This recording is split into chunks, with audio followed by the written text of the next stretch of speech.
this video we'll talk about adding a worksite placement for one of your participants. On the Worksites tab, you will see the subsidized days and the employment listed for each of your participants. If you have uploaded payroll, it will show in this table, and if you have provided a stipend for your participant, it will show in this table. It is best to add the worksite placement from the career plan. I will show you that in just one moment. If you do need to add an actual worksite for this participant, this button will take you to the worksite placement tables, which can also be found by clicking on the icon that looks like a bulleted list. We're going to click this button and it takes you to worksite placement. If you want to add a participant to a position, you need to do it from the career plan. If you add customers, it will redirect you if you click on the customer's name. If you do not see your worksite after you have selected your project and your provider and the type of employment that you want to add, so I want to do a work experience, and if I filter, I will see those businesses that are associated with work experience.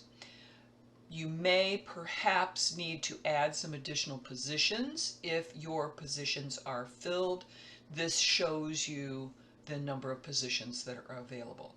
If you want to add a new employer or a new work site for the type of position that you are adding, you just click on this Add Employer. And you want to possibly pick one that's already here, or you might want to add a new employer. We're going to add a new one. We want to fill in the information listed. I'm going to do that now. We put in the information. We looked up an NAICS code by searching for manufacturing. We selected a category.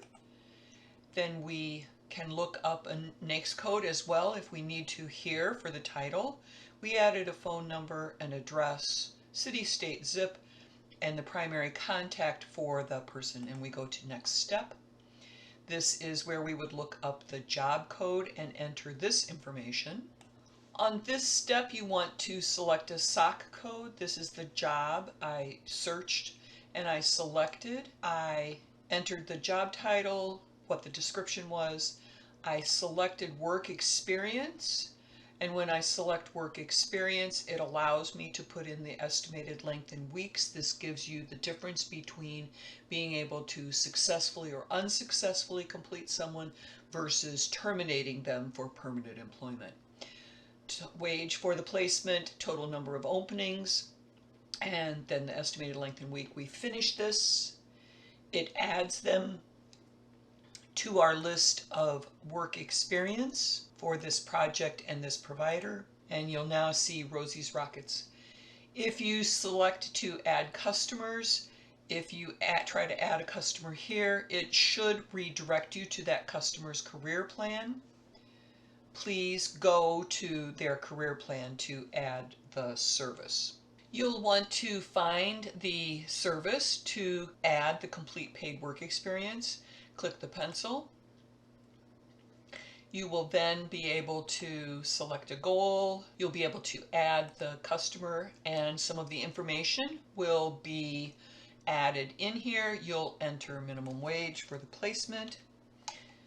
You'll add what the subsidized wage is going to be. You'll select the type of position. Did they start it? When did they start it? Don't put an end date. And the subsidized start date would be possibly the same day that you are starting them on the job. In most cases it will be. Do not put a subsidized end date until they are done with their subsidized wages. How many hours a week are they going to be working there? Are there any other notes? And you'll want to update the customer service, add a case note, and then you can go ahead and check the service provider, the dollar value of service. You can check attendance for your work sites here as well. This is a good use of the attendance tool. And then add the earned credentials. So that is it for worksite placement. We will talk about entering subsidized payroll in another video.